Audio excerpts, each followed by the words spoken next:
지난해 11월 국내 최초 최대 규모의 국제 자동차 박람회가 대구에서 열렸습니다.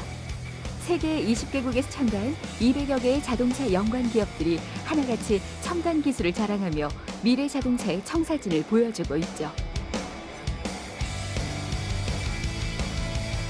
무엇보다 가장 주목받은 건 이틀간 열린 전문가 포럼이었습니다.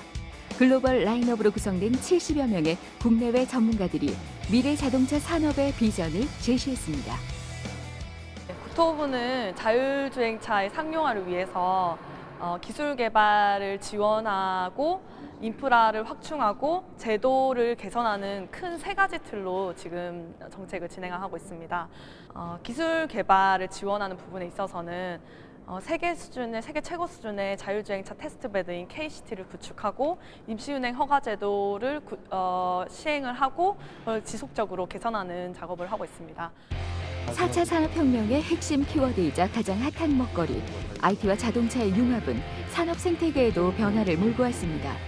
글로벌 자동차 회사와 신생기업들의 치열한 경쟁, 이는 곧 과학의 발전과 기술 개발로 이어지고 있죠.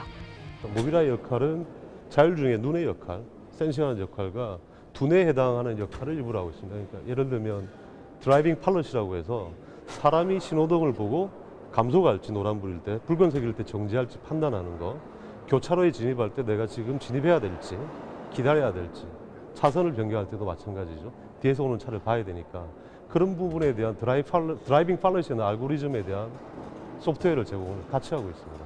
엔비디아는 기본적으로 자율주행차를 직접 만들어 보고 그것들을 실제로 제품화 시켜보는 것이 저희 타겟입니다. 수많은 엔지니어들이 들어가서 실제로 자동차를 만들고 그 문제들을 해결함으로써 저희들과 같이 파트너를 하고 있는 고객사들 그리고 파트너사들이 또 저희 플랫폼을 가져다가 쉽게 제품들을 만들 수 있는 그런 환경들을 제공해 드릴 겁니다. 네, 그게 저희들의 그 자율주행차의 큰 전략이고요. 수십조 원의 성장 가능성을 지닌 미래 자동차 시장에 우리 지역에서도 적극적으로 나서고 있습니다. 친환경 전기차 생산을 예고한 대구시, 산학협력으로 윈윈 전략을 펼치는 지역대학과 중소업체. 이들이 만들어낸 첨단 기술은 우리 지역 경제를 성장시켜줄 미래 자원이 되겠죠. 여기에 부착되어 있는 이 카메라 시스템은 스테레오 카메라입니다. 사람 눈이 두 개이듯이 스테레오 카메라는 거리를 산정하는데 가장 큰 특징을 가지고 있고요. 그리고 또한 여기에 붙어 있는 것은 저희가 다낭 카메라로서 좀 더 빠른 인식을 할 수 있게끔 지원을 해주고 있고 딥러닝이라는 새로운 기술을 접목을 하고 있고 아주 이 다양한 객체들을 잘 분석해내고 빠른 시간 내에 자율주행을 실행하는데 이 분석된 자료로서 활용을 하고 있습니다.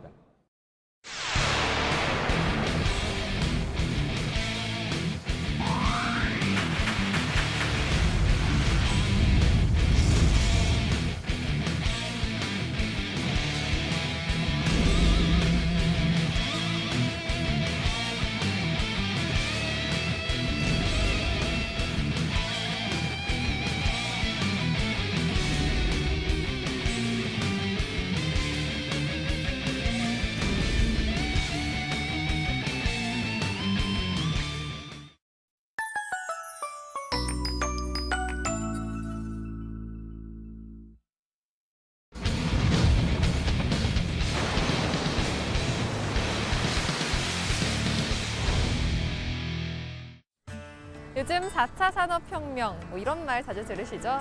2년 전 다보스 세계경제포럼에서 처음 등장한 이후 아주 핫한 주제로 떠올랐습니다.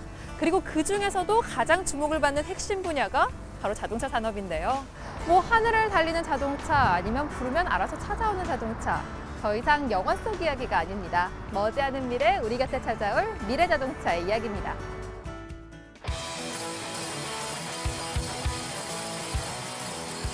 독일 프랑크푸르트에선 2년마다 한 번씩 세계 최대 규모의 자동차 박람회가 열립니다. 120여 년의 역사를 자랑하는 세계 5대 모터쇼. 내도다 하는 굴지의 자동차 회사들은 물론 40개국에서 온 1000여 개 업체들이 미래를 선도할 자동차 시장의 방향을 제시합니다. 완성차 업체들이 내놓은 화려한 컨셉카와 세계 최초로 공개되는 자동차 신기술들이 전시회를 장식하고 있죠. 전기차, 자율주행, 튜닝, 자동차의 미래를 한눈에 볼 수 있는 뉴 모빌리티 월드. 2017 프랑크푸르트 모터쇼가 말하는 미래 자동차의 세상입니다. Das New Mobility World ist die Zukunft der Automobilindustrie. Ja, also wir haben ja insbesondere im Produkt Automobil 4 Zukunftsthemen. Das eine, das ist der elektrische Antrieb, das andere ist das Thema des Connected Cars bzw. eben des vernetzten Autos. Dann ist das Leichtbau ein großes Thema und zum vierten die Fortentwicklung der Fahrerassistenzsysteme bis hin zum autonomen Fahren. Und all diese Themen, die werden in der Zukunft bearbeitet, eben weltweit. Da müssen wir uns alle gemeinsam anstrengen, um dort die Lösungen hervorzubringen. Ja, und die Mobility World ist ein Schaufenster in diese neue Mobilitätswelt. 꿈에 머물던 상상의 아이디어는 4차 산업혁명을 일으켰습니다. 그리고 그 현실은 모든 산업의 경계를 허물고 우리의 기대마저 초월하고 있습니다. 여기 좀 독특한 차량 한 대가 전시됐는데요. 바퀴 3개, 내부 계기판도 특이합니다. 이 차는요, 차량 내부에 분리된 2개의 엔진을 장착해 주행과 비행이 동시에 가능토록 한 일명 플라잉카, 하늘을 나는 자동차입니다. 네덜란드에서 개발한 세계 최초의 달리는 자이로콥터. 평소엔 차량으로 비행장에선 프로펠러를 펼쳐 하늘을 날죠. 항공 산업의 결합으로 이미 글로벌 시장에서 뜨거운 감자로 떠오른 플라잉카. 더 이상 꿈의 이야기가 아닙니다. We conquer with our car the third dimension because it's very easy to convert it into a gyroplane. So all you have to do is actually you drive out of your garage at home, you go to the next small airfield, you rig up the rotor, which takes you about 3 minutes with a pre-flight check, maybe 10 minutes. You fly to the next airfield that you want to go to, you fold it back together, and then you go to, let's say, for example, downtown Seoul. 지난해 프랑크푸르트 모터쇼에선 디젤 시대가 가고 친환경 전기차의 시대가 왔음을 대대적으로 알리는 자리가 됐는데요. 고용량 배터리셀을 장착한 전기차들이 그 위용을 뽐내며 관객을 맞이합니다. 특히 도심을 달리는 수많은 택시 업계들 사이에서 빠르게 진화하고 있는 전기차 시장. And if you have the driver in the middle, it's very comfortable for the passenger. But it's also good for car sharing. So it's sort of around 150, 160 kilometer. 전기차의 핵심 부품은 배터리입니다. 그리고 이 배터리를 얼마나 빨리 보다 간편하게 충전할 수 있느냐가 전기차 시장을 좌우하는 키죠. 미국의 반도체 기업인 퀄컴은 선을 연결하지 않고 주행 중에도 충전이 가능한 무선 충전 방식 시스템을 개발해 주목받았습니다. Here we have a i3 which we've integrated with our wireless charging solution. You can see here this is a power supply that would be on the wall, and then the base pad that goes under the car is seen down there. And then it parks and you walk away, it starts charging automatically. 프랑크푸르트 모터쇼에선 세계 최초로 공개되는 신차들의 기술력을 미리 엿볼 수 있는데요. 세계 굴지의 자동차 회사들이 내놓은 화려한 차량들, 신기술을 탑재한 새로운 모델들이 전 세계인의 관심을 집중시켰습니다.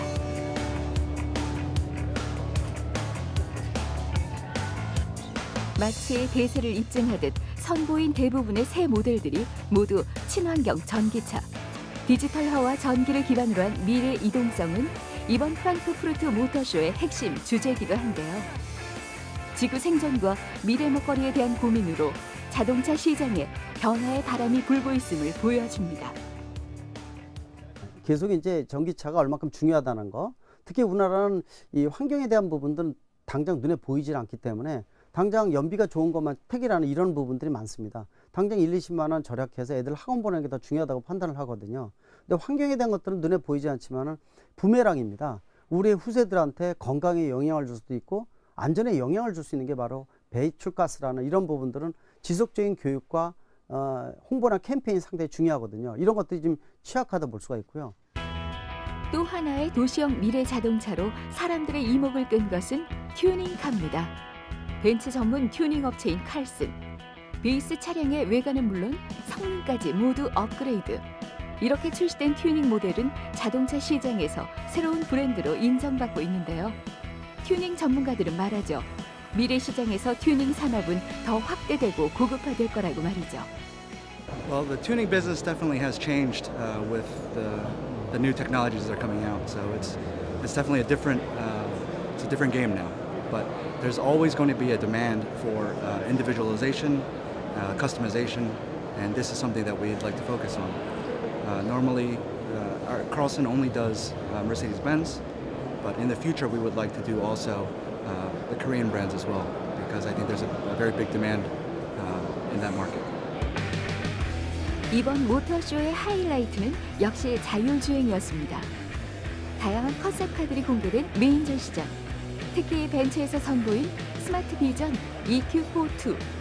이 차는 레벨 5단계의 완전 자율주행차로 카쉐어링에 최적화된 미래형 자동차인데요. 정차 시 보행자들에게 보내는 스마트한 시그널, 탑승자의 프라이버시를 완벽히 커버해주는 미스트 글라스 장치 등 사용자의 편의는 물론 도시 친화성을 강조한 완벽한 컨셉카로 주목받았습니다. This is not a show car. This is our vision of a mobility concept for the year 2030.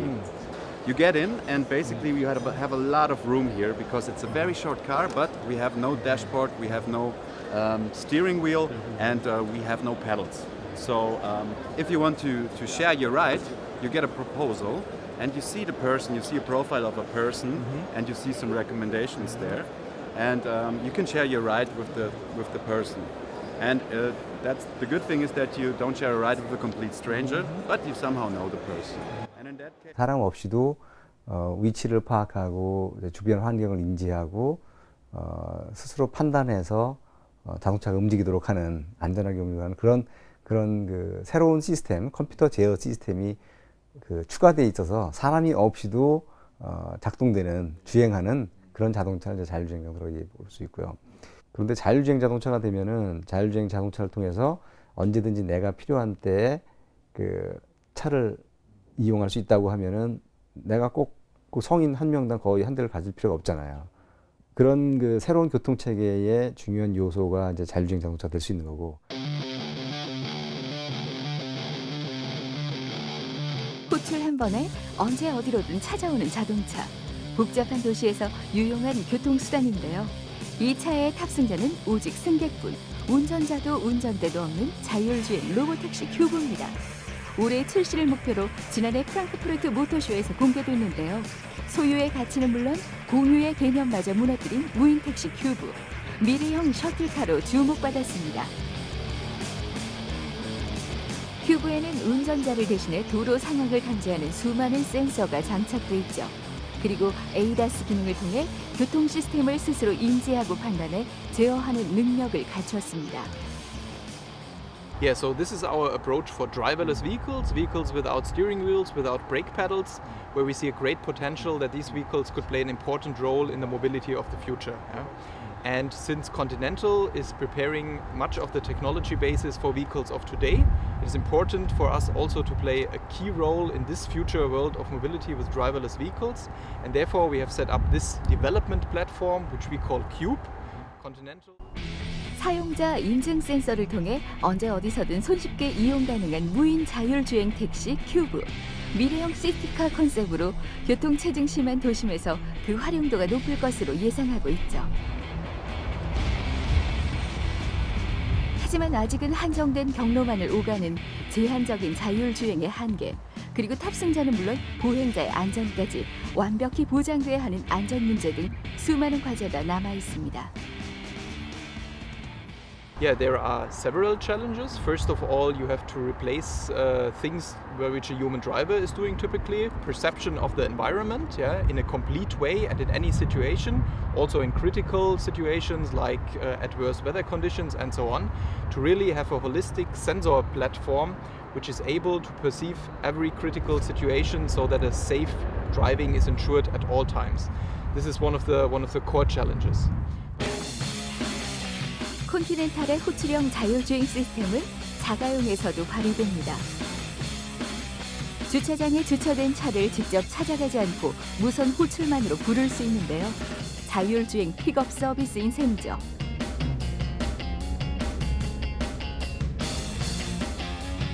반대로 탑승자 없이도 차 스스로 지정 주차장에 자동 주차가 가능합니다. 자율주행 기능의 완벽한 무인 시스템. 이제 차를 찾으러 주차장을 오갈 필요가 없어지는 겁니다.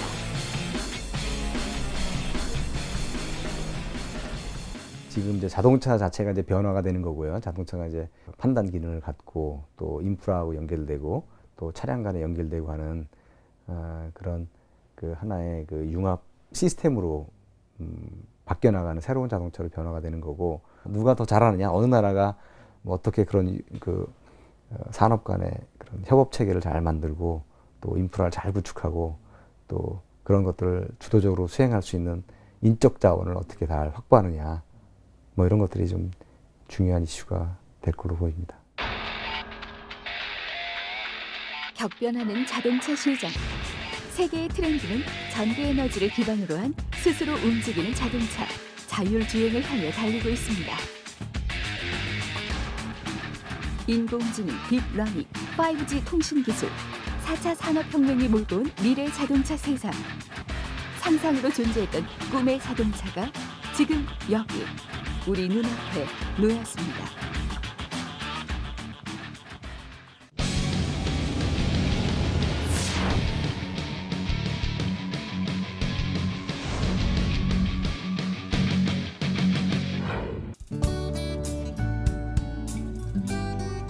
자율주행에 대한 연구는 국내에서도 활발하게 이루어지고 있습니다. 우리 지역 대학에 있는 미래자동차 융합연구센터 40여 명의 연구원들이 자동차와 IT를 접목한 자율주행 인공지능 기술을 개발하고 있는데요. 이들이 연구하는 분야는 자율주행 기능 중에서도 핵심인 인지 제어 기술. 사람의 눈을 대신해 자율주행 센서인 디지털 카메라를 활용합니다. 카메라를 통해 들어온 영상 정보를 분석해 자동차가 스스로 판단하고 제어하는 인공지능 솔루션을 개발하고 있죠.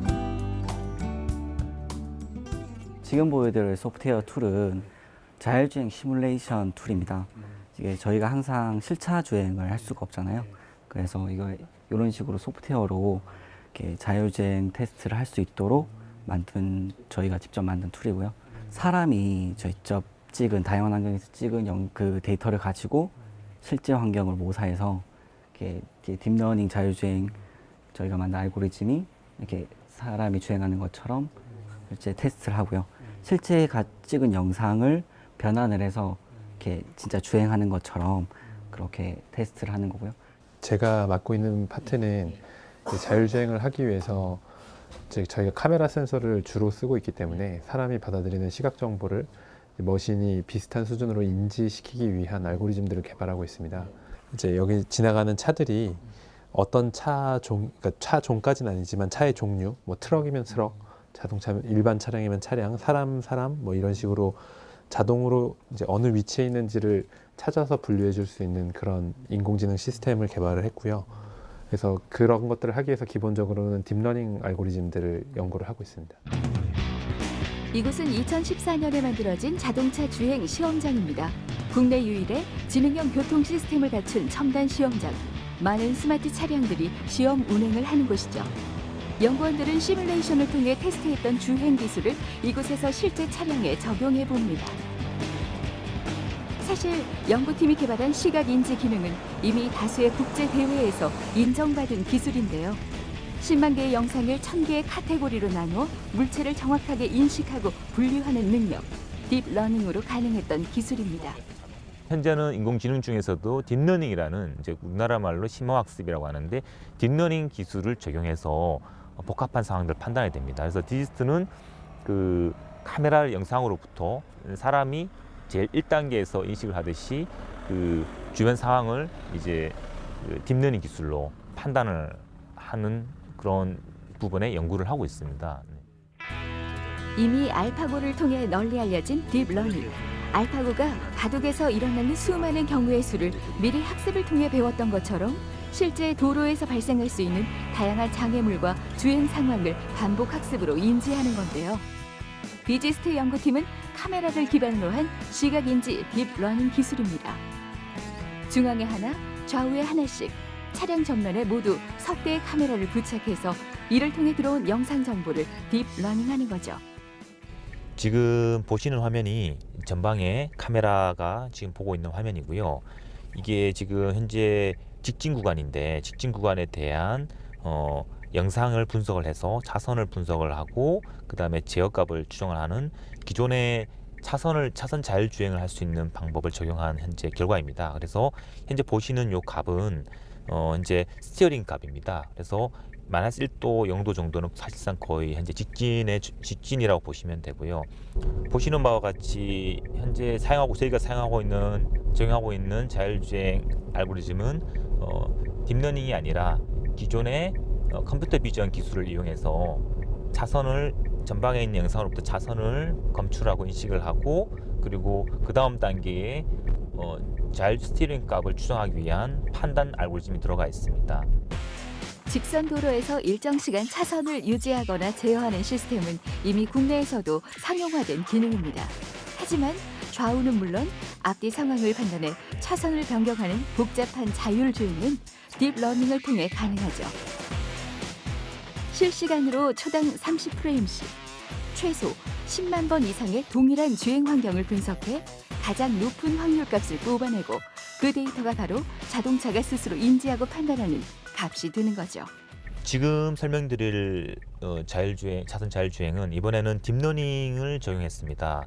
저희가 적용한 딥러닝 방법은 사람과 유사하게 들어온 영상으로부터 바로 무엇을 지어야 될지 결과를 뽑아내는 엔드-투-엔드 학습 방법을 사용하고 있습니다. 보시는 바와 같이 5개의 변화되고 있는 값이 있는데요. 이게 이제 딥러닝에서 추출하는 값입니다. 그래서 딥러닝은 사람처럼 어떠한 상황을 판단하는 데 있어서 확률적인 값을 뽑아냅니다. 그래서 기능적으로는 자율주행 앞서 컴퓨터 비전 방법과 딥러닝 기반 방법에서의 차이는 별로 없습니다. 하지만 지금 주행 시험장은 아주 안정적인 환경에서 테스트되고 있기 때문에 두 가지 방법 모두 우수한 성과를 얻고 있습니다. 하지만 날씨가 아주 궂은 날씨거나 주행 도로 상황이 일반적이지 않은 경우에도 딥러닝 기반의 방법들은 다양한 상황들을 학습을 함으로써 보다 안정적으로 주행할 수 있습니다. 인간의 뇌 신경망을 모방해서 만들어낸 딥러닝 알고리즘. 기계가 사람과 비슷한 인식 능력을 갖도록 한 인공지능의 핵심 구조인 딥러닝 기술을 이제 자동차에 적용하고 있습니다. 차가 사람처럼 스스로 인지하고 판단하는 시대. 미래 자동차의 모습을 한번 상상해 보시겠어요?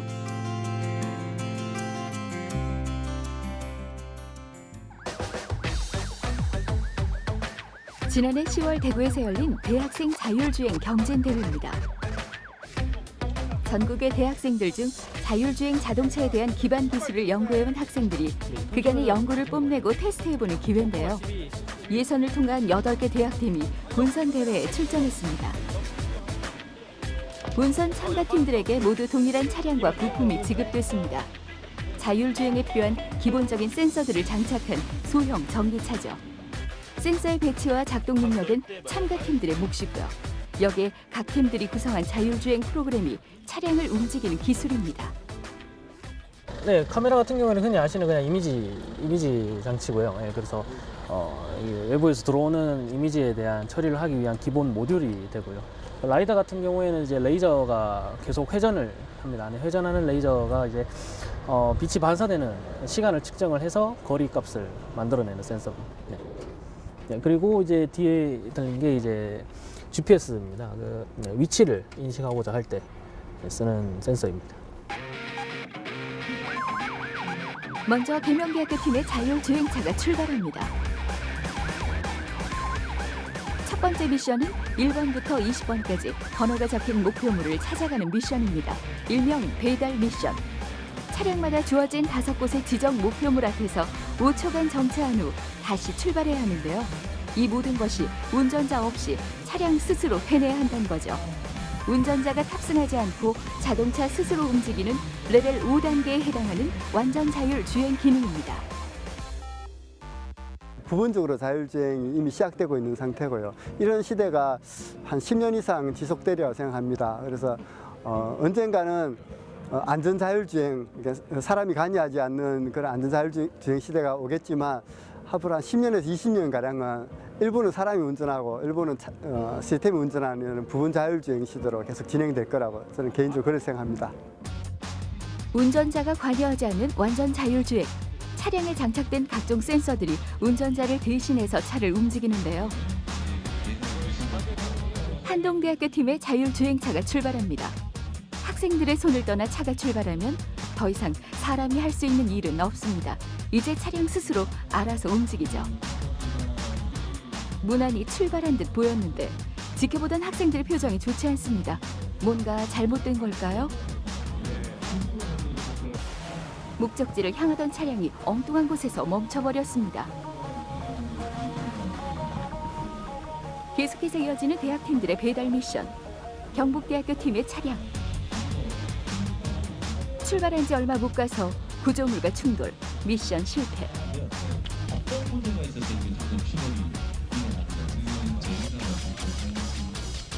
오늘 대회에서 학생들이 얼마나 고생하고 있는지 그리고 얼마나 미래의 신기술을 개발하기 위해서 열정을 가지고서 이 대회에 참가하고 있는지 주목하시면 될 것 같습니다.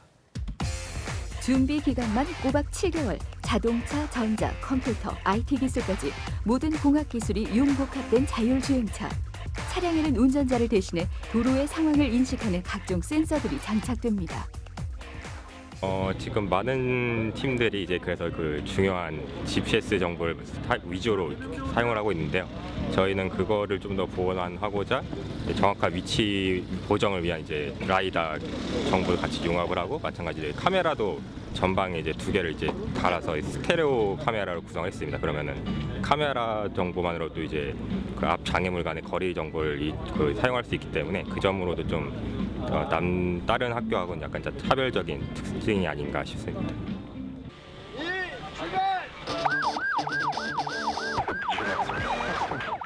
두 번째 미션은 400m 직선 구간을 장애물을 피해서 빠르게 통과하는 미션입니다. 차량에 부착된 카메라와 GPS, 라이다 장치들이 사람의 눈과 뇌를 대신하는 센서인데요. 이 센서들을 통해 수집된 정보를 종합해 자율주행 프로그램이 차량을 움직이게 합니다. 노란색의 성균관대학교 팀의 차량은 2차 미션을 무난히 통과했습니다. 차량에 장착된 센서들을 통해 도로의 상황을 얼마나 더 정확하게 인지하고 판단하느냐, 자율주행 기술의 핵심입니다. 만약 센서들이 제대로 작동하지 않는다면 경로 이탈은 물론 결국 사고로 이어지는 위험한 상황이 벌어지겠죠. 항법 장치 GPS가 있는데 이게 저희가 실험을 할 때는 고정밀 형태로 이렇게 기준이 잡혔는데 지금 무슨 이유인지 모르겠는데 하나도 안 들어오네요. 뭐 그거에 대해서 방비를 안 한 저희 책임이 제일 크겠죠. 쉽지 않네, 일단. 쉬우면 안 되죠. 이미 수십 번의 테스트를 거친 미션이지만 본선 당일 갑작스레 발생하는 돌발 상황에서 그 어떤 우승 후보도 점칠 수 없게 합니다.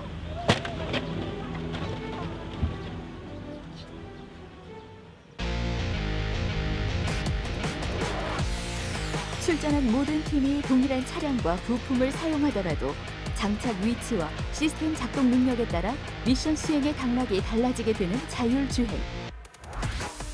이번 미션은 스티로폼 벽으로 만들어진 70m 곡선 코스를 주행하는 경기입니다. 국민대학교 팀의 분홍색 차량이 코스를 무난히 통과하는 모습 보이네요.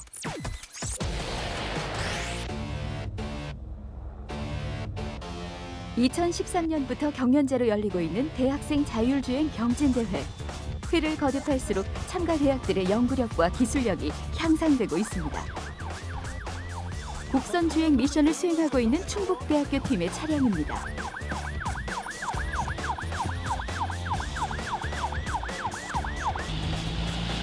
이렇게 밤새 보람 있다. 오차 없는 깔끔한 스티어링으로 곡선 구간을 통과하는 모습이죠. 마지막 관문은 추종 구간 미션입니다. 실제 도로와 같이 주행하던 중 멈춰선 앞차를 발견하고 급정거해야 하는 돌발 상황.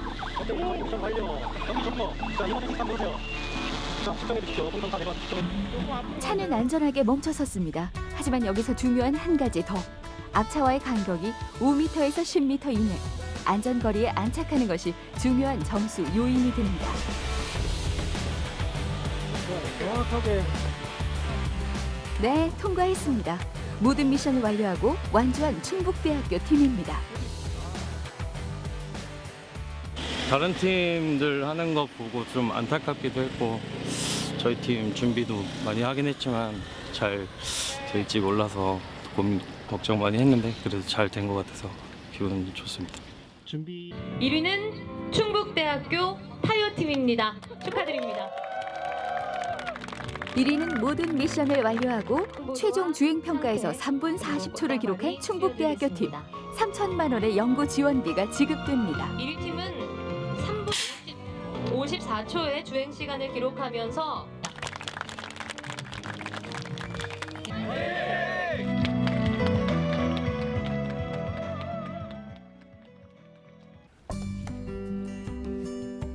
인류가 문명화된 이후부터 인간은 끊임없이 스스로 움직이는 기계를 발명해 왔습니다.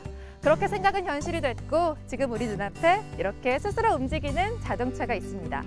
정보통신 인공지능 기술이 발전하면서 미래자동차 시장이 성장했고 그렇게 기존의 에너지 판도마저 바꿔놓고 있죠. 친환경 대한에너지로 우리 앞에 성큼 다가온 또 하나의 미래자동차, 바로 전기자동차입니다.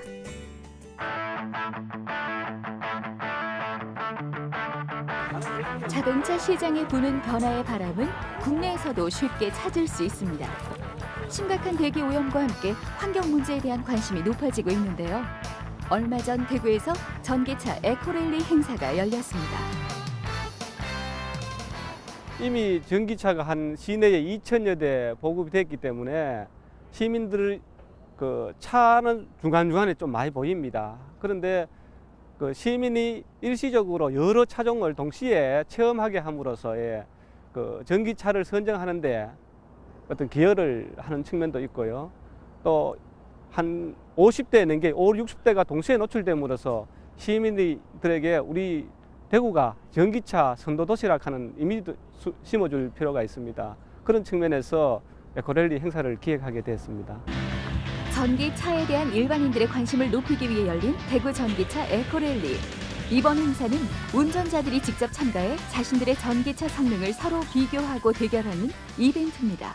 평소 이제 전기차 동호회에서 활동도 많이 했었고, 그다음에 전기차에 관심도 많았었는데 대구에서 이제 이런 좋은 행사를 한다고 하길래 참여하게 됐습니다.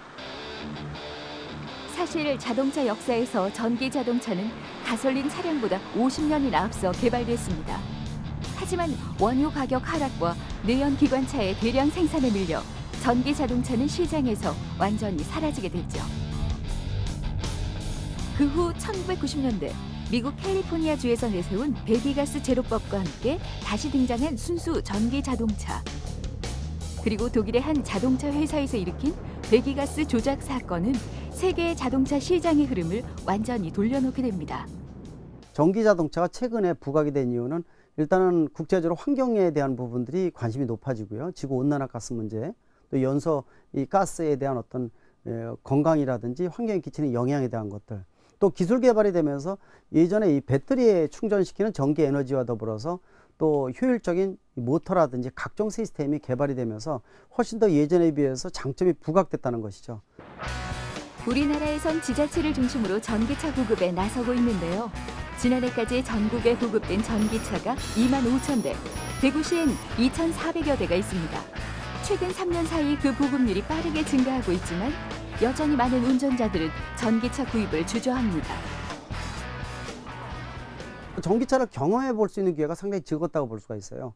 내연기관차에 대해서 불편한 부분만 자꾸 생각을 합니다. 한번 충전시켜서 갈 수 있는 일충전 거리도 짧다. 또 충전 인프라도 부족하다. 또 중고 전기차 가격도 내연기관차에 비해서 떨어진다. 또 10년 내구성에 대한 배터리에 대한 것들도 고민이 많고요. 이런 것들은 단점이긴 하더라도 조금만 가미한다면 얼마든지 인센티브를 통해서 덮을 수가 있거든요. 전기차는 고장 빈도도 없고요. 또 실질적으로 그 부품수가 적기 때문에 그만큼 고장이라든지 소모품 교환도 아예 없습니다. 이런 장점도 상당히 되고 또 정부에서 50% 보조금을 정도 주기 때문에 거의 상당 부분들을 어느 정도 내연기관차의 가격과 비슷하게 구입할 수 있는 이런 장점도 있습니다. 물론 전기차는 차량 자체의 장점뿐 아니라 충전 인프라가 중요한 구매 조건이 됩니다. 지난해 말까지 전국에 설치된 전기차 충전소는 3,400여 곳, 대구 도심엔 500개의 충전기가 있습니다. 또한 현재 우리나라에선 전기차 구매자들에게 가정용 완속 충전기를 지원하고 있죠. 충전 인프라는 기본 요소 중에 한 가지입니다. 중요한 것은 길거리에 보이는 급속 공공용 충전기도 상당히 중요하지만은 특히 우리나라는 전기가 남아있는 잉여 전력 국가입니다. 특히 심야용 전기는 활력소를 지금 집어넣어서 많이 소모를 해줘야 되거든요.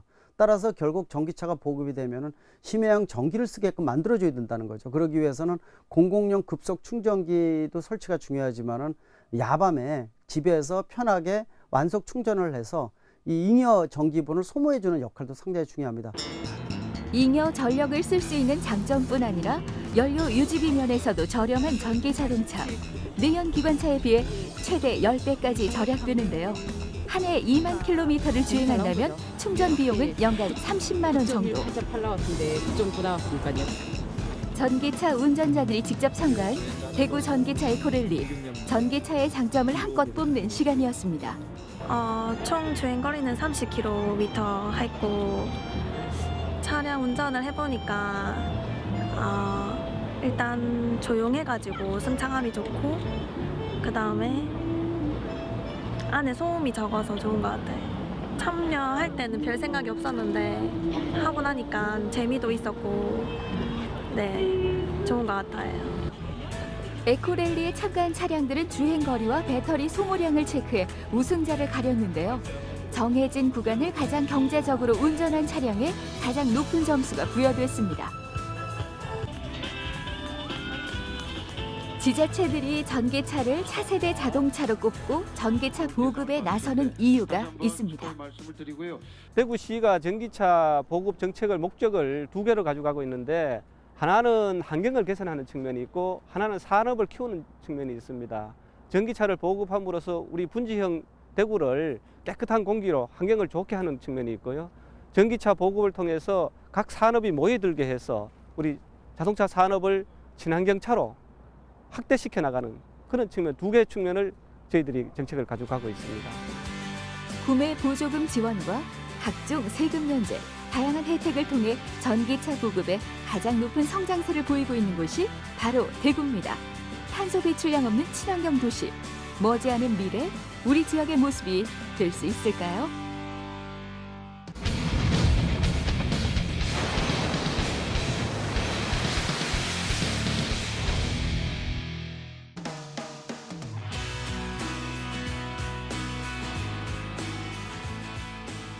서유럽의 최대 산유국인 노르웨이는 석유에너지로 벌어들이는 돈이 국가 재정의 33%를 차지할 정도 석유 의존도가 높은 나라입니다.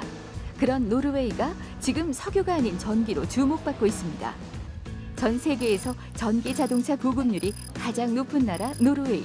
새로 판매되는 자동차 석 대 중 한 대가 전기차일 정도로 보급에 적극적입니다.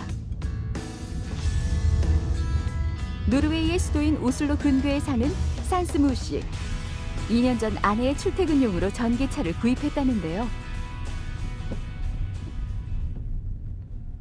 This vehicle is mainly used by my wife to drive to work. She works about 18 kilometers from here, but we also use it. We are a family of 5, and we also use it for the entire family. Although we have also a fossil fuel car, which we have to use sometimes because this is too small for all purposes. But the main, so we use this as our primary car actually, not our secondary car. 가솔린 차량과는 다른 전기 자동차. 어떤 점이 끌린 걸까요? For the driver, there are many things, like it's very convenient to just charge the car at home. And it's also much more responsive, like when you're pushing the throttle, it reacts immediately. And it's also quite quiet compared to an ICE car. But one of the most important things to me is that it doesn't contribute to climate change in the same way as a internal combustion engine vehicle does. 여러 장점에도 전기차 보급의 가장 큰 난관으로 꼽히는 건 바로 충전 인프라. 노르웨이는 이 점을 가장 먼저 해결하면서 전기차 선도국이 됐습니다. Generally charge here at night. We just come home, plug it in, and then it charges at night. But sometimes we can also charge outside of the house, like a shopping mall, for example. I think the electric vehicle is superior in every respect. There is no going back when you've driven an electric vehicle. Then you always want to drive an electric vehicle. So at some point I want to buy another bigger electric vehicle, and when I have 2 electric vehicles, then I can start using this charging point here, which can charge a car like this in a little more than 1 hour. 집집마다 개별 충전기 외에도 오슬로 시내에만 약 2천여 개의 전기차 충전소가 설치돼 있습니다. 시에서 관리하는 공공 충전소와 사설 충전 사업체에서 운영하는 유료 충전소로 구분되죠. 물론 유료라 하더라도 급속 충전을 제외한 일반 충전기들은 정부의 지원을 받아 대부분 무료 이용이 가능합니다. So this is in the basement of a market, and there are semi-rapid chargers there, which are free for the customers. So you can come here and go shopping, and then your car will be charged while you're shopping. 주차장 한켠에 전기 자동차 전용 공간을 만들어 주차와 충전이 동시에 가능토록 한 시스템. 전기차 운전자들을 위한 편의와 배려가 노르웨이 전기차 보급률을 높이고 있습니다. Actually, in this neighborhood, there are many people who have electric vehicles, and but what they told me was that you have to not look at an electric vehicle as your second car, because once you start driving it, it's so much more comfortable that you want to drive that all the time instead of an internal combustion engine car. So we first thought about just buying a car for 4 people, but we ended up with a car for 5, because it's so much more comfortable and nice to drive. 노르웨이 정부는 지난 1990년대부터 탄소 배출량을 줄이고 심각한 대기 오염을 해결하기 위해 전기 자동차 도입을 적극 추진했습니다. 동시에 전기차 유저들은 정부를 상대로 자신들의 입장을 대변할 전기 자동차 협회를 만들었죠. Our function is to actually influence and help the operators and others offering charging to do this in the best way possible. So if things don't work, we make sure they get to know. And also if things are working out just fine, we tell them that too. But mostly in recent years it's been about securing as much charging as possible to make sure the amount of charging stations matches the growing number of electric vehicles. 현재 협회에 등록된 회원은 약 5만여 명. 이들은 노르웨이 전역에 있는 9천여 곳의 전기차 충전 시설에 대한 정보와 충전 노하우를 제공받습니다. This one's for the station, this one's for the car. And now to unlock the charging station. 전기차 운전자들에게 발급되는 개인 ID 카드로 정보를 입력한 후 휴대용 케이블을 꽂아 전기차와 연결만 하면 되는데요.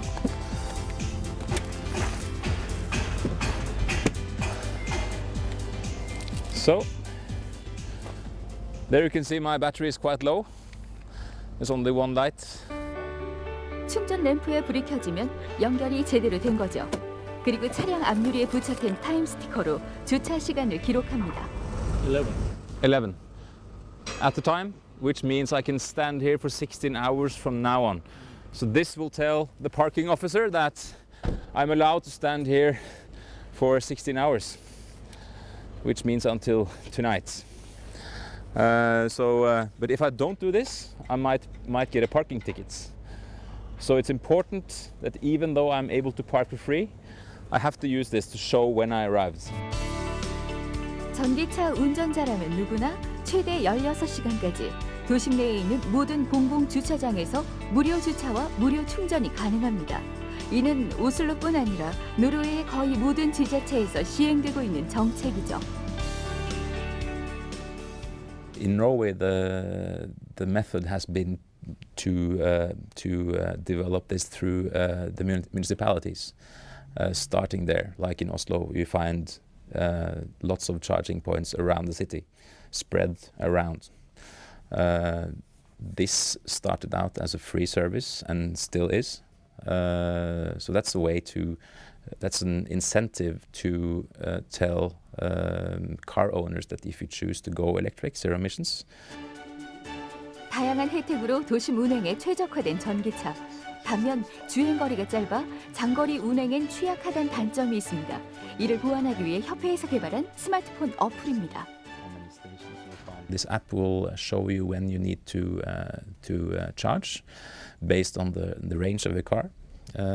So you set the range of the type of car and range you have left in the app, and the app will do the rest of the planning. And you also fill in how many people are in the car on the trip, because more people means more weight, which means that will also take some more range. So the app will plan the trip for you, and you will also find the fast charging stations in the app, in a map. 노르웨이 정부는 도시와 도시를 오가는 주요 간선도로 50km 구간마다 급속 충전기를 설치토록 했습니다. 전기차가 가진 짧은 주행거리에 대한 한계를 충전 인프라로 극복한 거죠. 특히 급속 충전기는 전기차에 드는 많은 충전 시간을 대폭 절약해줍니다. This is a quick charger. This gives up to 50 kilowatts of effect towards your car, so it charges your car quite quickly. On a lot of the cars in the market today, you would get from 20 or from 0 to 80% within 20 to 30 minutes. 충전 시간이 짧은 대신 대부분 비용이 드는 급속 충전기. 전기차 한 대를 완충하는 데 드는 비용이 우리 돈으로 약 10,000원 정도. 현재 노르웨이 전역에 300여 개의 급속 충전기가 설치돼 있습니다. Filling your electric vehicle is different than filling a gasoline car. Most of the actual charging happens at home. But when you're on the road and you're going to other cities or further away, you need infrastructure to be able to go other places. People want to stop and people want to charge when they stop, not stop when they charge. So it's very important to have good service offers and good partners for that as well along the road.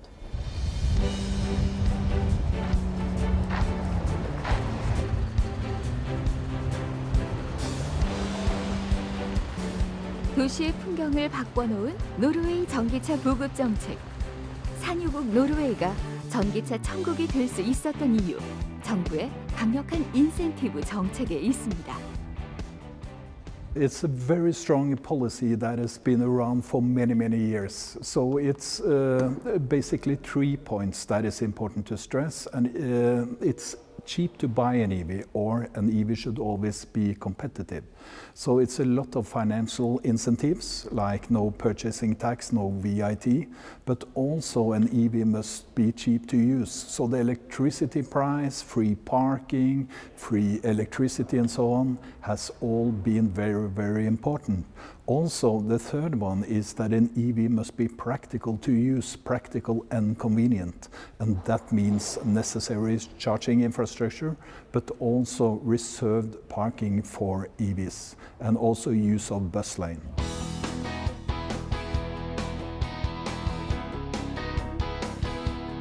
이러한 파격적인 지원으로 2009년부터 노르웨이의 전기차 판매율은 해마다 2배씩 올랐습니다.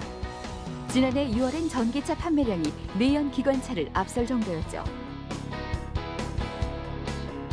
물론 기대 이상으로 늘어난 전기 차량으로 노르웨이 정부는 약간의 정책 수정을 해야 했습니다. It used to be so that you can use the EV in the bus lane in the morning, but we have to restrict it a little bit in 2 of the main corridors. So you have now to be 2 persons in the car to actually use the bus lane. And the reason for that is, of course, that it shouldn't hinder or delay the buses, because it was EVs everywhere. But now you have to be 2 or 3 or 4 persons in an EV, and then you get car sharing with zero emission. So it's a win-win situation. 이곳은 세계 최초로 만들어진 전기차 전용 주차장입니다. 전화나 스마트폰 어플을 통해 사전 예약만 하면 언제나 이용이 가능하죠.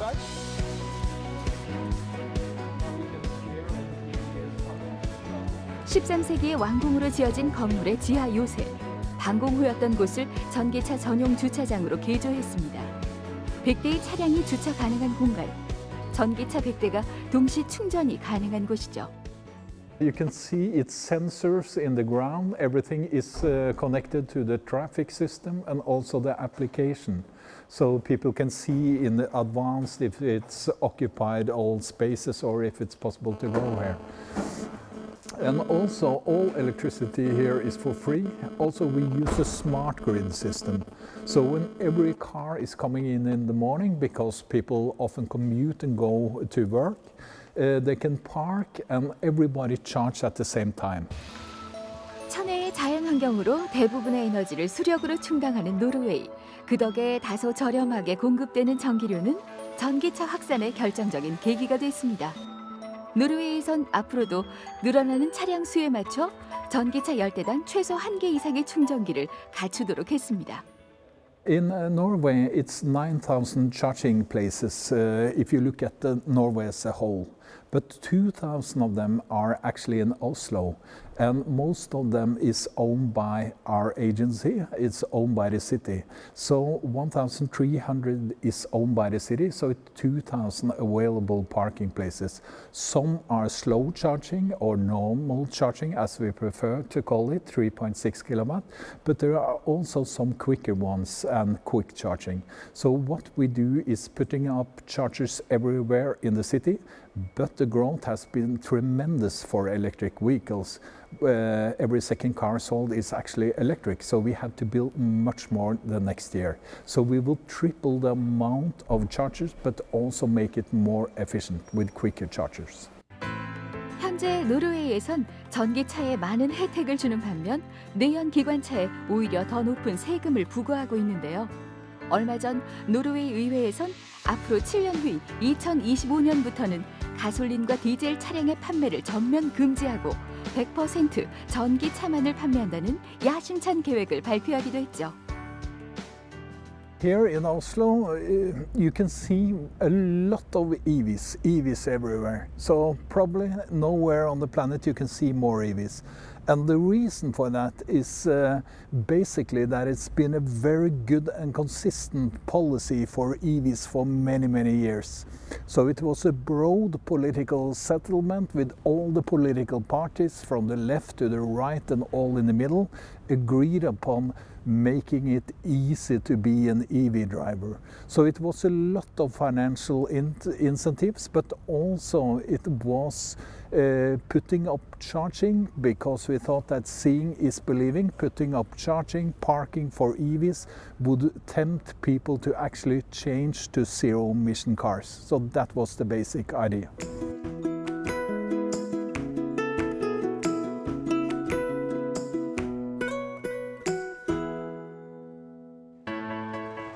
일본은 우리보다 4년 앞선 2009년부터 민간의 전기 자동차를 보급하기 시작했습니다.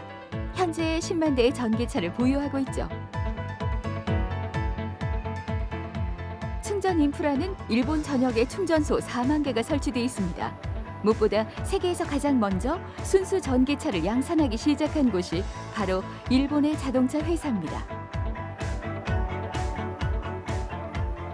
닛산은 일본 내에서도 가장 오래된 자동차 회사인데요. 지난 2010년 양산형 전기차를 생산하기 시작했습니다. 현재 전 세계에 등록된 전기차 300만 대 중 30만 대가 닛산의 브랜드, 세계 최초이자 세계에서 가장 많이 팔린 전기차입니다. 今後、日産自動車の、電気自動車の割合というのは増えていきます。たくさんのお客様が EV の走りの楽しさに気づき始めています。加速が良くて静粛性が良くて、それから、大きな、エンジンとかがありませんので室内を大きくできます。それから、排気ガスが出ない、ランニングコストが比較的安い、いいことずくめです。これをお客様が、気づき始めています。 전기차의 성능은 배터리에서 결정된다고 하죠. 지난해 9월 더 강력해진 배터리를 장착해 2세대 모델을 론칭한 닛산. 40kW 전력에 400km를 주행. 세계의 배터리 시장에서도 점유율 1위를 차지하고 있는 일본의 저력이 전기차 생산 기술력으로 발휘되고 있습니다. 보다 작은 사이즈 안에 고밀도로 전기 에너지를 담아낼 수 있는 고용량 배터리셀. 앞으로 전기차 시장의 경쟁이 곧 배터리 경쟁이 될 만큼 전기차 생산에 배터리는 중요한 부분을 차지합니다. 車にたくさんバッテリーを積みますと航続距離は長くなるんですが、どんどん車が重くなってしまうんですね。ですので、バッテリーの容量というのはあるところで飽和してくると思います。その後重要になってくるのが急速充電器の性能です。より短い時間でたくさんのエネルギーを充電できるようにする、こういった技術開発の競争というのがバッテリーの技術開発の競争の後に起こってくるというふうに考えています。 일본에선 지난 2013년부터 배터리 용량에 따라 정부 보조금을 차등 지원하고 있습니다. 주행 성능이 좋은 전기차일수록 더 많은 보조금을 받는다는 건데요. 이는 올해부터 우리나라에서도 시행되는 부분입니다. 이번에 닛산에서 선보인 전기차 2세대 모델에는 자율주행 기능을 함께 탑재했는데요. 전후방에 4개의 카메라와 12개의 센서를 장착한 프로파일럿. 운전자가 운전대를 놓고도 주행과 주차가 가능한 자율주행 2단계에 해당하는 기술입니다. 自動運転はもちろんガソリン車に使うこともできますが、電気自動車と組み合わせた時に非常に快適な空間というのを作り出すことができます。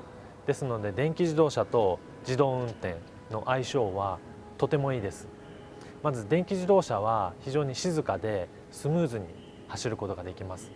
これを自動運転で走らせることによってドライバーの疲労軽減だけではなくてですね、同乗者も非常に快適に車の中で過ごすことができます。これを自動運転と組み合わせることによって非常に快適な室内空間、モビリティ空間というものを実現することができます。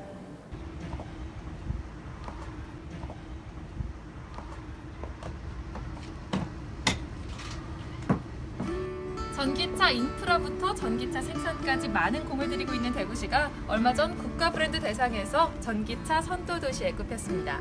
이런 대구시가 주력하고 있는 성장 산업이 또 하나 있습니다. 바로 자동차 튜닝 시장. 세계 시장에서 고부가 가치 산업으로 인정받고 있는 튜닝카 시장의 미래를 전망해봤습니다.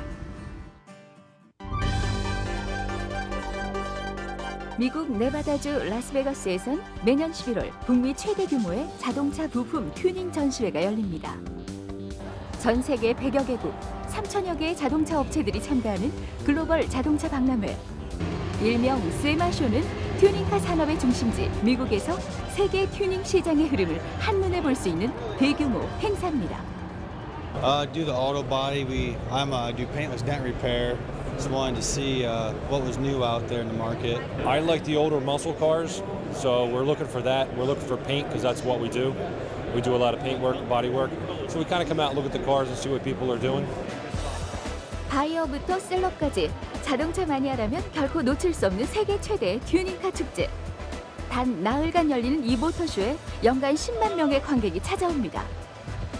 세마쇼는 1963년 미국의 몇몇 부품 제조업자들이 자동차 부품 표준화를 위해 처음 시작했는데요.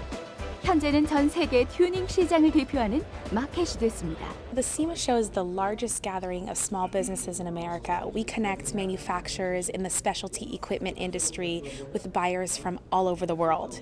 Companies spend their entire year developing products to enhance a vehicle's styling and performance just to debut it at SEMA, just to get their products, their brand, in front of the industry's biggest decision makers and top influencers.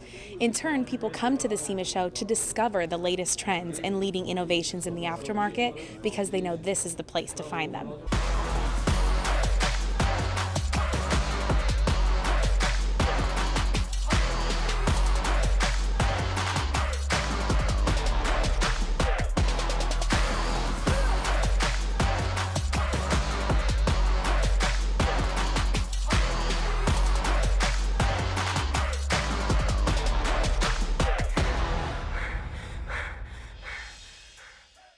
The SEMA show is just amazing. I mean, anything and everything that has to do with motorsports is here. I mean, from classic cars to, I think there's a boat outside, to motorcycles, to Jeeps, to trucks, to everything. And so coming and seeing all this and how everybody gets together and they're all working for the betterment of the motorsports industry. And we all have our little niches of what we do and what we like and what's important to us. And every single one of those niches is filled at SEMA. You know, if you're into motorsports, this is the place to be because they have everything here. 세마쇼는 일반 모터쇼와 달리 슈퍼카, 하이퍼카와 같은 고성능 머슬카들의 비중이 높은데요. 특히 거대한 바퀴와 투박한 외형을 자랑하는 아메리칸 스타일의 픽업 트럭은 세마쇼의 단골입니다. 보다 크고 웅장하게, 더 빠르고 튼튼하게 소비자들이 원하는 요구에 맞춰 해마다 업그레이드되는 신상 부품들은 이곳 세마쇼에서 가장 먼저 선보이고 있죠.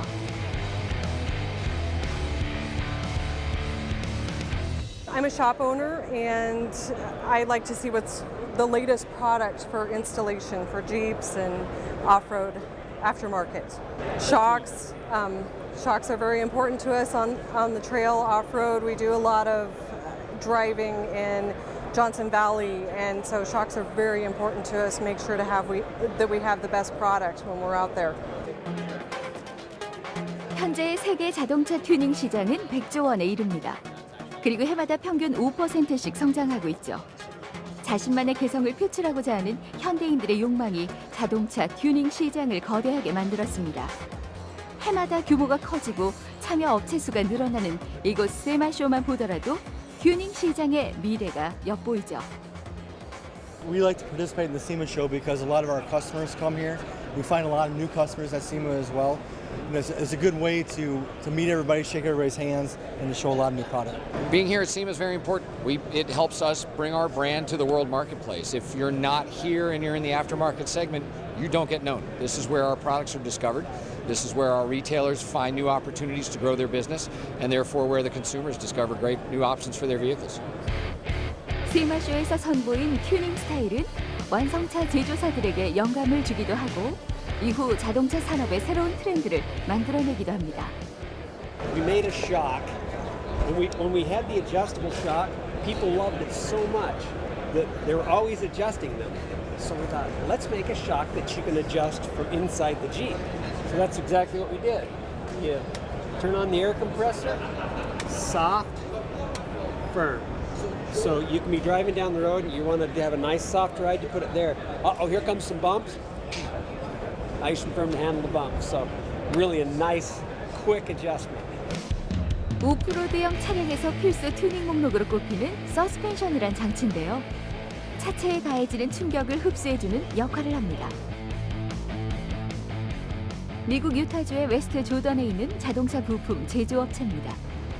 이미 시판된 기존 완성차에 추가 장착해 성능을 업그레이드하거나 소비자들의 기호에 맞춰 디자인을 변형하는 다양한 튜닝 부품들을 제조 생산하는 곳인데요. 특이한 건 하나의 기종에만 집중하고 있다는 거죠. For Terraplex, we specialize primarily in just the Jeep Wrangler market, which allows us to focus on it and to really go forward in that field. There's other companies that they work with other platforms, and they make just a few kits for the Wranglers, but for TerraFlex, we are primarily Jeep specialists. When you look in our parking lot, we have 20, 30 Jeeps here, and there's a reason why, and that's because that's all that we play with. 2차 세계대전 당시 전쟁터를 누비던 군용차로 시작해 현재 오프로더의 아이콘이 된 이 차량은 국내 마니아들 사이에서도 사랑받는 모델인데요. 오프로드 주행 시 승차감과 주행 성능을 높여주는 다양한 튜닝 부품들을 장착하기에 용이한 차량입니다. 차주들은 완성차에 부족한 디테일한 니즈를 튜닝을 통해 채우고 있죠. Tuning would be modifying the vehicle, such as for us, we have bumpers we do. We have upgraded suspension components with our track bar, and then like our shocks that we do. Then we also have improved brakes, front and rear, that we offer, and then also more suspension components, and then protection for body armor. So we have like bigger brakes front and rear on this, because with the larger tire, you need to improve your braking. So we did better brake kits for these. 미국에서 자동차 튜닝이 시작된 건 1930년대. 금주령이던 시절 단속 경차를 따돌리기 위해 자동차 엔진을 개조하기 시작했는데요. 그 후 개조 차량들끼리 레이싱이 벌어졌고 이것이 미국 튜닝 산업의 시작, 핫 로드 문화입니다. So in the 1950s, a lot of people were, when hot rodding took off in the United States, and what people, U.S. servicemen were doing is they were taking an old Model A, Model T, and then they were putting a big old motor hanging out the front with no engine cover or anything like that. So then they started drag racing, and that's when people in the United States decided, I don't have to have a normal car. I can start modifying my vehicle. Nowadays, you have Jeepers are doing their own thing, and every brand vehicle, everybody, you have their enthusiasts are learning that they don't have to leave it stock, they can play with it. And that seems like stems from the old original hot rod culture. So everybody likes to modify a vehicle to their own personality.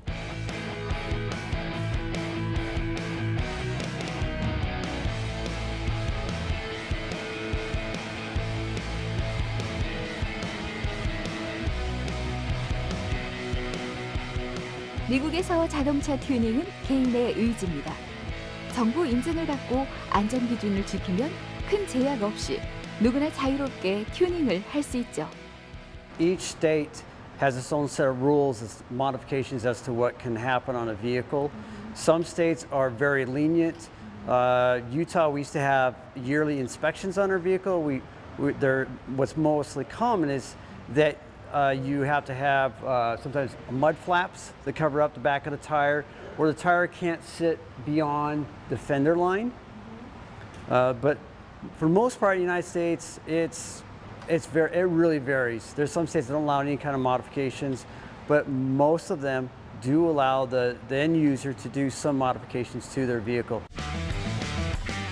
미국에서 자동차를 개조한다는 건 개인의 자유이자 멋으로 인식되고 있습니다. 자신의 라이프 스타일에 맞춰 집을 인테리어하듯 개인의 취향과 운전 습관에 따라 자동차를 튜닝하는 거죠. 물론 그 멋과 취향은 운전자와 보행자 모두의 안전이 보장될 때 가능할 것입니다.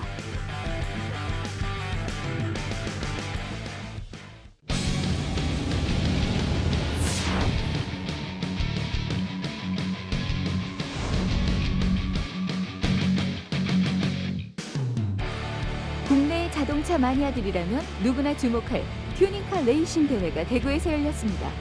미국 튜닝 산업을 이끌었던 핫로드 문화를 레저 스포츠로 즐기는 건데요. 법적으로 허용된 범위 안에서 엔진 성능을 강화시킨 200여 대의 튜닝카들이 출전했습니다. 일종의 이제 젊은 사람들의 달리기를 위한 열정과 욕망이죠.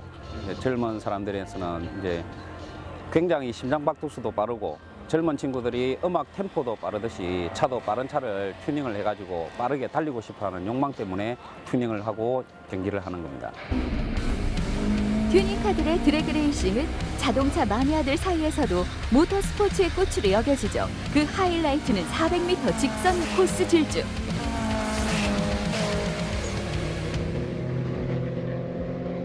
엔진 소리. 느낌으로 소리도 듣고 느낌으로 변속하고. 그냥 이렇게 레이싱카들 이렇게 싱싱 달리면 제 마음도 뭔가 이렇게 확 이렇게 터지는 것 같은 느낌이 들어서 이거 구경하면서 스트레스 풀고 있습니다. 올해 처음 왔는데 생각보다 규모도 크고 이래가지고 좀 많이 놀랐어요. 2014년부터 시작된 대구의 튜닝카 레이싱 대회는 지역 거점의 튜닝 산업을 활성화하기 위해 해마다 열리고 있습니다. 국내의 튜닝 시장은 자동차 부품 산업과 금액을 같이 하는데요. 소규모 부품 제조사와 영세한 튜닝 업체들이 지금까지 튜닝 시장을 이끌고 있죠. 튜닝하면 지난 50년 동안 거의 불모지였다고 볼 수가 있습니다. 일단은 정부의 정책 자체가 포지티브 정책이다 보니까 뭐만만 해, 이거는 안 돼라고 규정을 지다 보니까 모든 게 다 불법이 됐습니다. 또 드레스업도 퍼포먼스 튜닝도 그렇고 일반 일선에서 튜닝에 대한 올바른 인식이 안 돼 있습니다. 튜닝은 사실 신기술을 개발해서 잘 달리고 잘 서고 잘 도는 이러한 3대 특성을 만족시키는 굉장히 중요한 미래 기술이라고 볼 수가 있습니다. 근데 국내에서는 튜닝 앞에다가 불법이라는 말 붙였어요. 불법 튜닝. 그러다 보니까 튜닝 자체를 나쁘게 보는 시각이 생겼다는 거죠. 국내 자동차 업계에서 튜닝이란 단어가 정식으로 쓰이기 시작한 건 2013년 자동차 관리법이 개정되면서부터입니다.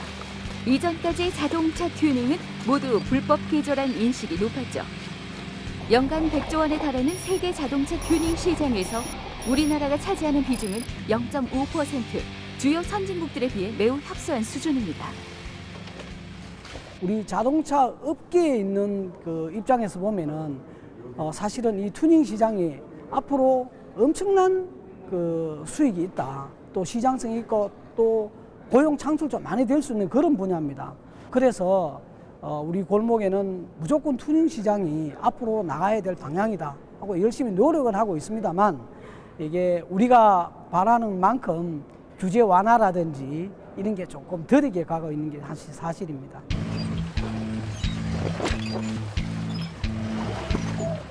우리나라에선 자동차 튜닝을 하려면 자동차 관리법 시행 규칙에 따라 사전에 승인을 받아야 가능한 항목들이 많습니다. 하지만 그 승인 절차가 까다롭고 모호한 안전기준 탓에 절차를 무시한 불법 튜닝이 일부에서 벌어지는 것도 사실이죠. 전문가들은 국내 튜닝 산업이 성장하지 못한 절대적인 이유를 이러한 규제와 제도적인 부분에서 온 부정적인 인식이라고 말합니다. 실제로 안전, 배기가스, 소음이라는 3대 관점만 규제를 해주고 나머지 풀어줘야 되거든요. 그래서 얼마든지 선진국을 벤치마킹해서 한국형 모델을 정립할 수 있는 굉장히 좋은 기회는 많습니다. 이런 것이 지금 앞으로의 관점 중에 상당히 중요하고요. 튜닝 기술, 튜닝 인력 이것도 상당히 중요하고요. 또 튜닝을 통해서 새로운 비즈니스 모델, 특히 우리의 가장 자동차 산업에서 중시하고 있는 부품 산업, 특히 이제 독일 같은 강소기업, 히든챔이 굉장히 많이 있는데 이러한 신기술을 갖고 있는 강소기업을 한 200개 정도 육성을 해줘야 됩니다. 이런 것들도 튜닝 사업 활성에 상당히 중요하고요. 또 모터스포츠도 유관 산업이기 때문에 튜닝의 활성화를 통해서 모터스포츠하고 실과 반월의 관계로 서로 주고받을 수 있습니다. 여기에 따르는 일자리 창출이라든지 새로운 산업 먹거리는 상당히 크다고 볼 수가 있습니다. 현재 국내에 등록된 자동차는 2천만 대. 인구 2~3명의 한 대꼴로 자동차를 갖고 있는 셈인데요. 획일화된 것을 거부하고 다양성을 존중하는 시대의 흐름에 따라 자동차 시장의 소비 트렌드를 규정하는 기준도 달라져야 할 것입니다. 점점 더 똑똑해지고 스마트해지는 미래의 자동차 시대. 지역 거점 산업의 활성화를 위해서라도 합법적인 제도 안에서 이루어지는 안전하고 건전한 튜닝 문화를 기대해 봅니다. 대구 지역은 전국적으로 튜닝의 거점 지역 중에 한 군데입니다. 이미 예전부터 부분적이지만 진행을 해왔던 지역이거든요. 그런 측면에서 미래의 어떤 과거가 있었다는 얘기는 상당히 앞으로 미래를 볼 수 있는 상당히 중요한 잣대가 될 수가 있습니다. 정부에서도 거점 지역 중에 한 가지를 대구를 지금 지정을 하고 지원 사업을 해주고 있는데 대구에는 우리 튜닝 시장이 정말로 무궁무진합니다. 자동차 부품 업체가 큰 대기업을 비롯해서 참 많거든요. 많은데도 불구하고 1차 밴드라 그러죠. 현대나 기아에 납품하는 그런 큰 대기업들이 많다 보니까 이게 튜닝 시장이 이때까지는 조금 등외시되어 왔습니다. 앞으로도 그런 큰 업체에서 튜닝 시장에 참여를 한다면은 아마 가속도가 붙지 않겠나 이렇게 생각을 하고 있습니다.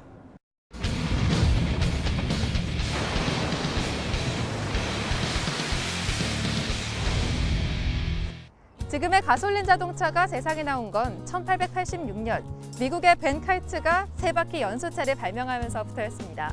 그로부터 130여 년이 흐른 지금 자동차의 새로운 시대가 열렸습니다.